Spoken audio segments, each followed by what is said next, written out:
Je suis venue aujourd'hui avec une modeste contribution à donner à cette organisation, dont je suis vraiment sincèrement heureuse d'être l'une des marraines.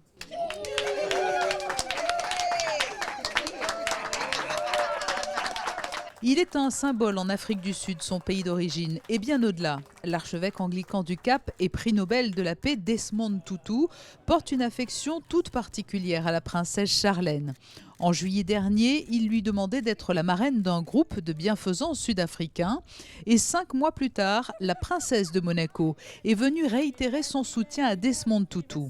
Accompagnée du prince Albert II, elle est allée à la rencontre d'enfants bénéficiant du programme de la Giving Organisation Trust, regroupant 10 organismes de bienfaisance, des projets allant de la lutte contre le sida à l'aide à l'enfance défavorisée. J'étais vraiment très heureux que Charlène soit aussi avec moi pour ce voyage et puisse aussi contribuer avec sa fondation qui va naître, et bien qu'elle ait voulu faire ce geste extrêmement fort et extrêmement engageant en faveur des 10 associations différentes qui sont regroupées par Desmond Tutu, par l'archevêque Desmond Tutu, qui est une personnalité extraordinaire.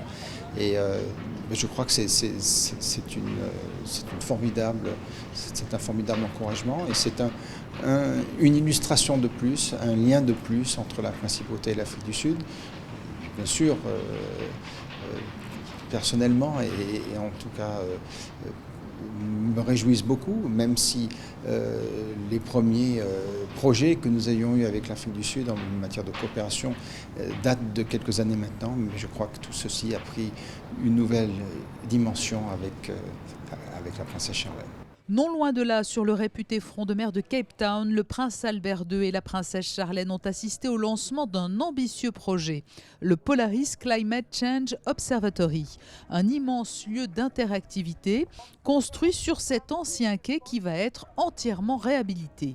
On pourra y trouver des parcours interactifs pour mieux faire découvrir les régions polaires au grand public. Polaris, c'est le premier de ce genre de bâtiment ou de concept, parce qu'en fait c'est un concept qui se dit interface entre la science et la société.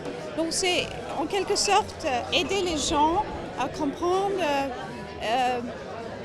toute la recherche scientifique qui est faite pour expliquer en quoi le climat est en train d'évoluer. Après la station Princesse Elisabeth, seule station polaire zéro émission installée en Antarctique, l'International Polar Foundation s'est donc lancé le défi de construire en 2 ans cet observatoire du milieu polaire. Il devrait ouvrir ses portes en 2014 et aura un prestigieux parrain, le prince Albert II.